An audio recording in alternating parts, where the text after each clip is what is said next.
हम फिर वापस आ गए हैं पतंजलि योगा सूत्र लेके। चैप्टर 2 के 27 नंबर श्लोक तक हमने सूत्र आपको एक्सप्लेन कर चुके हैं। आज बात करेंगे श्लोक 28 के बारे में। योगांगानुष्ठानाद अशुद्धिक्षय ज्ञान दीप्तिरा विवेक ख्याते। योग के अलग अलग हिस्सों का अभ्यास करने से अशुद्धियां खत्म हो जाती है और ज्ञान विवेक तक चमकने लगता है।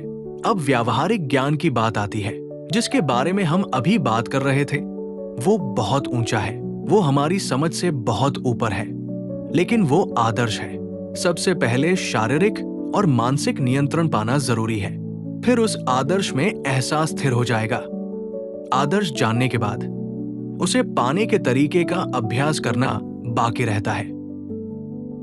सूत्र 29 यम नियमासन प्राणायाम प्रत्याहार धारणा ध्यान समाधियो अष्टाव अंगानी। अर्थात यम, नियम, आसन, प्राणायाम, प्रत्याहार, धारणा, ध्यान, समाधि ये योग के अंग है। सूत्र 30 अहिंसा सत्यास्ते ब्रह्मचर्या परिग्रह यमाय। अर्थात अहिंसा, सत्य, अस्तेय, ब्रह्मचर्य और अपरिग्रह इन्हें यम कहते हैं। जो आदमी एक परफेक्ट योगी बनना चाहता है उसे सेक्स के विचार छोड़ने होंगे। आत्मा का कोई लिंग नहीं होता, तो वो खुद को सेक्स के विचारों से नीचा क्यों करे?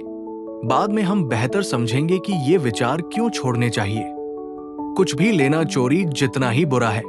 दूसरों से तोहफे लेना, जो कोई भी तोहफे लेता है उसके दिमाग पर देने वाले के दिमाग का असर होता है, जिससे तोहफे लेने वाला आदमी बिगड़ जाता है। तोहफे लेने से दिमाग की आजादी खत्म हो जाती है और हम सिर्फ गुलाम बन जाते हैं। इसलिए कुछ भी न ले। अब आते हैं सूत्र 31 पे।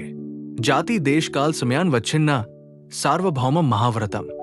अर्थात ये समय, जगह, मकसद और जाति से बिना टूटे सार्वभौमिक महान व्रत है। ये अभ्यास अहिंसा, अस्तेय, ब्रह्मचर्य और अपरिग्रह हर आदमी, औरत और बच्चे को, हर आत्मा को देश, जाति या पद की परवाह किए बिना करने चाहिए।